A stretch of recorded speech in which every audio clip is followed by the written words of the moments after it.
What's up everybody, and welcome to my final tuning tutorial. Today I'll be teaching you how I tune my biter head of the kick drum. The reason I say show you how I do it, to teach you how to do it,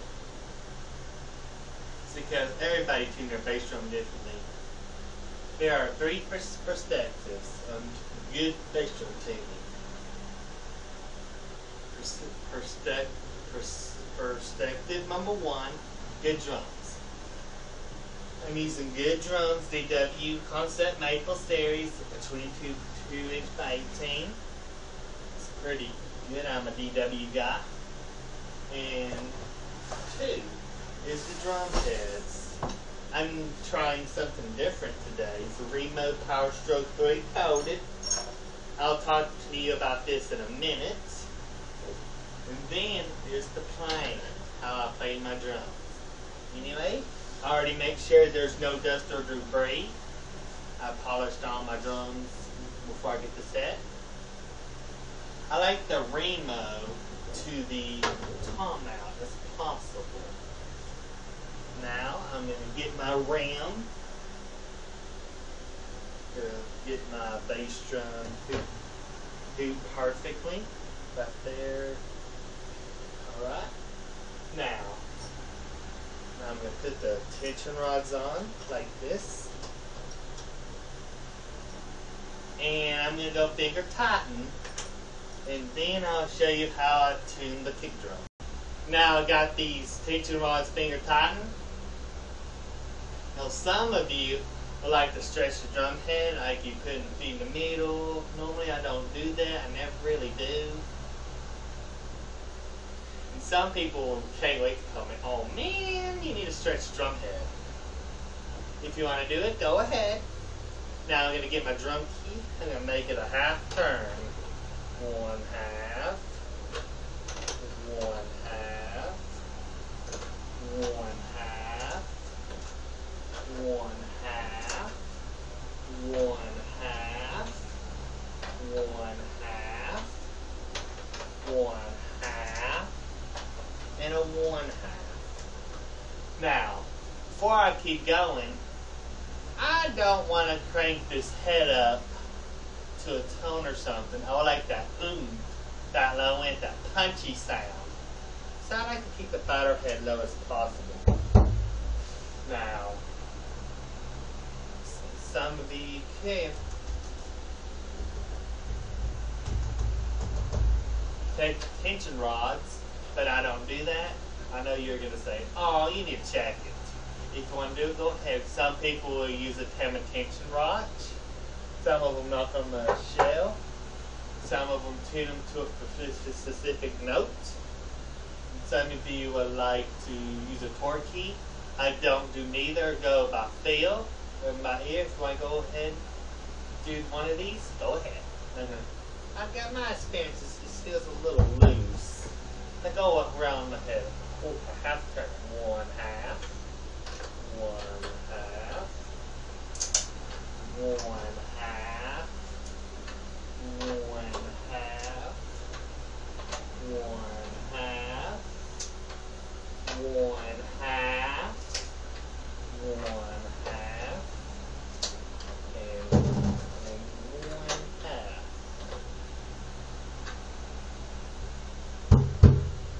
Feels right for me.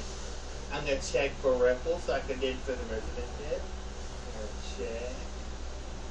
Make sure there's no ripples. Once again, let's say there's no ripples on the drum, which is good news. If I say there's a ripple right here, and then up there, all I'll do is turn them a little bit. An eighth turn, this, and this around a little bit. Not a whole lot, a little bit. Yeah, goes right for me.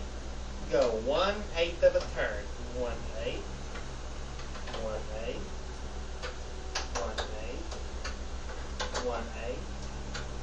You're gonna see how I'll muffle the drum in a minute.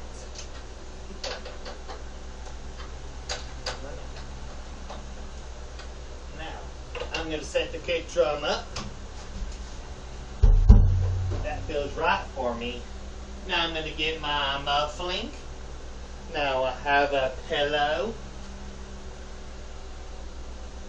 a Lion King sheet, a red sheet, and an auburn sheet.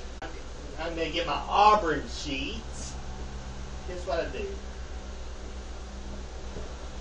Thank you, Mr. Air Conditioner. He's, you know, my air conditioner's crazy. Likes to blow my muffling.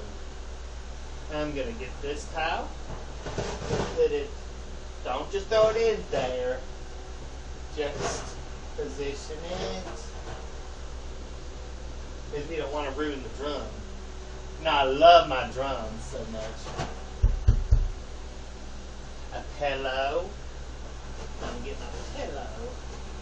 I'll be careful when you're doing this, okay? Now I'm going to get my Lion King sheet. I'm going to move the pillow and the rest of the head like that. Now careful. You can always position it whatever you want to. And then my red sheet. Position that as well. Yeah, this is how I muffle a kick drum. I'm going to get up and get my direct drive double pedals. Now before I do that, you remember the circle thing patch right there? It's always important to put this before you put the kick drum pedals in. So we'll ruin the head. Now I'm going to get my direct drive double pedals and yeah, see what the lander is, where the pedal feeder lands, and go from there.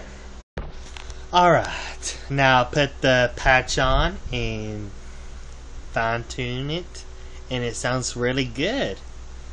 And that's how I tune my kick drum. There's 3 perspective. Once again, if you're going to tune your drums, there's a drum itself, the drum head, and the player. And that's how you get a really good sound. Now, let's say if you have the same drums as me, the same heads as me, do the exact same tuning as I do, play different than me, well, you're not going to get a good sound. So keep that in mind. And watch out for troubleshooting. And yeah, that's about it. Thank you for watching. Subscribe for more videos and have a good one.